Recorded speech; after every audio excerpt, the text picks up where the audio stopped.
നിലവിൽ അത്തരം ആശങ്കപ്പെടേണ്ട സാഹചര്യങ്ങളൊന്നുമില്ല. തെക്കൻ ഇസ്രായേലിലുള്ള അരാദ, അതുപോലെ തന്നെ ദിമോണ എന്നീ നഗരങ്ങൾ കേന്ദ്രീകരിച്ചാണ് നിലവിൽ ഇത്തരം ആക്രമണം നടന്നത്. ഇസ്രായേൽ സമയം ഇന്നലെ വൈകിട്ടായിരുന്നു ഈ ആക്രമണങ്ങളെല്ലാം ഉണ്ടായത്. നിരവധി ഒരു കനത്ത നാശനഷ്ടം തന്നെ അവിടെ ഉണ്ടായി. വ്യാപകമായി നിരവധി കെട്ടിടങ്ങൾക്ക് കേടുപാടുകൾ സംഭവിച്ചു. ഒരുപാട് പേർക്ക് പരിക്കേൽക്കുകയും ചെയ്തു.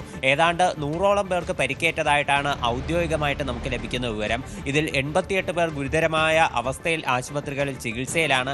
പലരുടെ നില ഒരു നമുക്ക് പ്രവചിക്കാൻ കഴിയാത്ത അവസ്ഥയിലാണ് എന്നാണ് അറിയാൻ സാധിച്ചിട്ടുള്ളത്. ഇസ്രായേലിൻ്റെ എല്ലാ ഡിഫൻസ് സംവിധാനങ്ങളെയും തകർത്തുകൊണ്ടായിരുന്നു ഇറാന്റെ ഈ മിസൈൽ ആക്രമണം. ഇറാന്റെ കയ്യിലുള്ള 2 സ്റ്റേജ് ബാലിസ്റ്റിക് മിസൈൽ വഴിയായിരുന്നു ഈ ആക്രമണം എന്ന് പറയുന്നത്. ഇതൊരു അത്യാധുനിക ലോങ് റേഞ്ച് ബാലിസ്റ്റിക് മിസൈലാണ്. ഇതുവച്ചായിരുന്നു ഇത്തരത്തിൽ ഒരു കനത്ത ആക്രമണം ഇസ്രായേൽ നടത്തിയത്. ഇസ്രായേൽ സൈന്യം തന്നെ സമ്മതിക്കുകയായിരുന്നു അവർക്ക് ഇറാന്റെ ഈ മിസൈൽ സംവിധാനത്തെ പ്രതിരോധിക്കാൻ സാധിച്ചില്ല, ഇതിനെ ഡിറ്റക്ട് ചെയ്യാൻ സാധിച്ചില്ല എന്നെല്ലാം അവർ തന്നെ പറയുകയുണ്ടായി.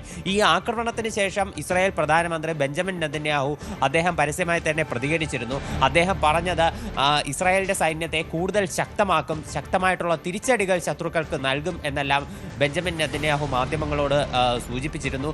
അതുപോലെ തന്നെ ഇപ്പോൾ അദ്ദേഹത്തിന്റെ ആ പ്രസ്താവനയ്ക്ക് ശേഷം ഇസ്രായേൽ ആർമിയുടെ ഭാഗത്ത് നിന്ന് ഒരു പത്രക്കുറിപ്പ് വന്നിരുന്നു. ഇസ്രായേൽ ആർമി ടെഹ്റാൻ കേന്ദ്രീകരിച്ച് ആക്രമണങ്ങൾ, തിരിച്ചടികൾ നടത്തുന്നതായിട്ടായിരുന്നു പറഞ്ഞത്.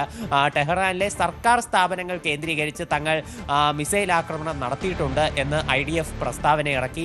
അതിന് പിന്നാലെ ഇപ്പോൾ ടെഹ്റാനിൽ കൂടുതൽ സ്ഫോടനങ്ങളടക്കം റിപ്പോർട്ട് ചെയ്തതായിട്ട് വിവരമുണ്ട്. അപ്പോൾ ഇറാന്റെ ഇസ്രായേലിലേക്കുള്ള തിരിച്ചടിയും അതുപോലെ തന്നെ ഇസ്രായേലിന്റെ അതിനുള്ള പ്രതികാരവും എല്ലാം തുടർന്നുകൊണ്ടിരിക്കുകയാണ്.